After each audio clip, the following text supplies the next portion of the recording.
Halo teman-teman semuanya, kembali lagi di Rock Riwayat Orang Kudus edisi 18 Agustus. Hari ini kita akan membahas mengenai riwayat Santa Helena dari Konstantinopel. Oke, tanpa berlama-lama lagi, mari kita mulai.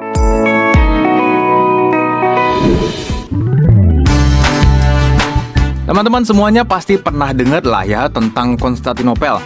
Ya minimal barusan kan denger ya. Nah, Konstantinopel ini nama kota yang diambil dari nama seorang kaisar, yaitu Kaisar Konstantinus Agung, yang sebenarnya adalah anak dari Santa Helena. Wah, penasaran kan gimana sih cerita hidupnya Santa Helena? Nah, simak terus ceritanya sampai akhir. Flavia Julia Helena lahir sekitar tahun 246 hingga 250 Masehi di kota Drepanum. Helena terhitung lahir dari keluarga menengah ke bawah dan merupakan seorang Kristen yang taat. Nah, selama tahun 270 Masehi, Kaisar Aurelius dari Kekaisaran Romawi ingin memperluas wilayah kekuasaan.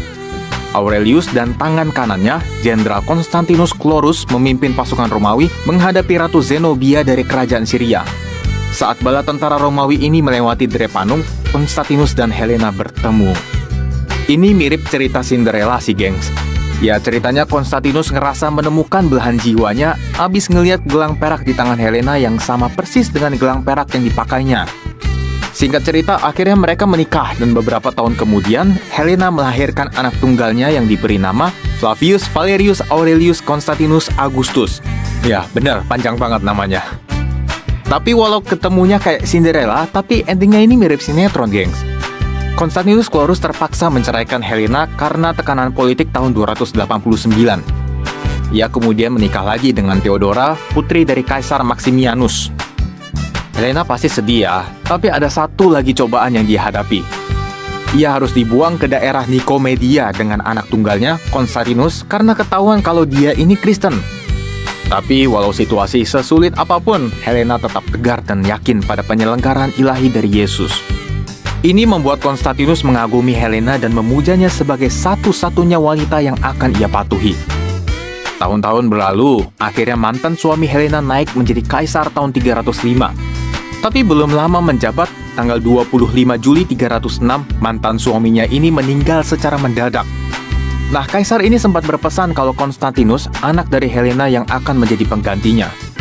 Ini membuat Konstantinus yang namanya panjang tadi dijemput dari Nikomedia, tempat pembuangan ia dan ibunya, dan segera dinobatkan sebagai kaisar yang kita kenal sebagai Konstantinus Agung. Peristiwa ini tentu membuat hidup Helena berubah 180 derajat, dari orang yang dibuang menjadi orang yang tinggal di istana. Helena tentu sangat bersyukur atas berkat Tuhan ini. Tapi ada satu hal yang mengganjal di hatinya. Konstantinus anaknya masih hidup dalam kekafiran seperti para bangsawan Romawi lainnya. Helena berdoa dengan tekun supaya Tuhan mengetuk pintu hati anaknya. Karena doa yang tak jemu-jemu itu, Tuhan mendengarkan Helena. Pertobatan Kaisar Konstantinus ini juga unik loh. Ada beberapa tradisi yang berbeda tentang kisah pembaptisan Kaisar Konstantinus.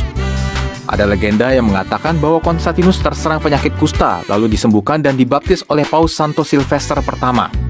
Ada juga legenda lainnya menceritakan kalau ia bertobat saat terjadi peperangan. Nah, kondisinya saat itu Kekaisaran Romawi terbagi menjadi 4 bagian. Konstantinus memerintah di Gaul, Britania, dan Raetia. Maxentius di Spanyol, Italia, dan Afrika Utara. Dan bagian timurnya Kekaisaran diperintah oleh Licinius dan Maximinus. Tahun 312, Maxentius ini menyerang Konstantinus.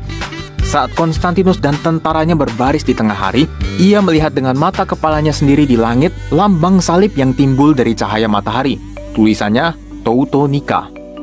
Artinya, dengan tanda ini engkau akan menang. Alhasil Konstantinus dan seluruh pasukannya berperang di bawah panji salib suci dan menang mutlak atas Maxentius. Nah, karena kemenangan inilah ia bertobat dan dibaptis oleh Paus Santo Silvester pertama. Kaisar Kristen ini lalu mengumumkan keputusan yang bernama Edik Milano. Jadi inti keputusan ini tuh memberi kebebasan beragama bagi orang Kristen dan mengakhiri penganiayaan atas umat Kristen yang udah berlangsung lebih dari 3 abad. Lebih kerennya lagi, agama Kristen dijadiin agama negara dan semua orang Kristen yang dipenjara dibebaskan. Harta gereja yang dirampas penguasa dikembalikan juga. Ini benar-benar suatu perubahan yang luar biasa pada masa itu. Nah, kaisar ini juga gak lupa sama ibunya. Ia mengangkat ibunya menjadi ratu dan memberi gelar Augusta kepadanya.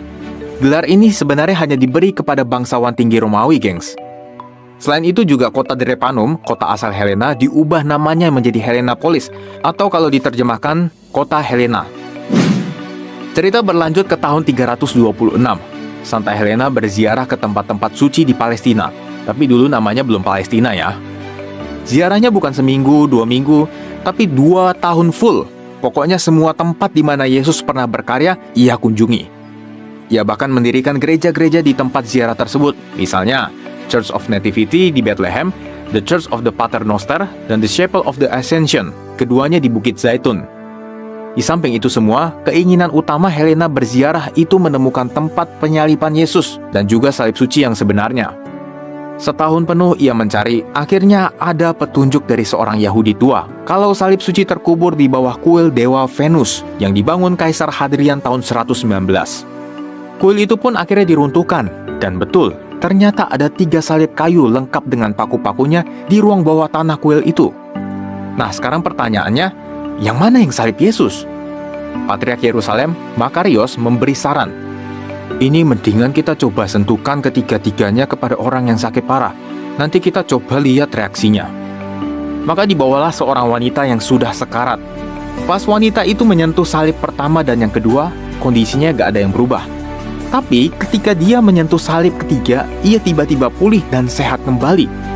Ini menandakan bahwa salib inilah yang merupakan salib Yesus.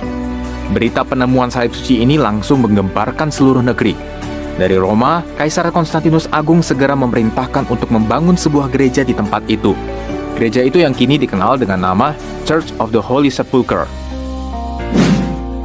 Tahun 327, Helena kembali ke Roma membawa sebagian potongan dari salib suci dan peninggalan lainnya, yang kemudian disimpan dalam kapela pribadinya di istana.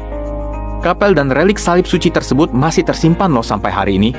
Istana Santa Helena saat ini juga telah menjadi sebuah basilika yang indah yang disebut Basilika Salib Suci Yerusalem di kota Roma.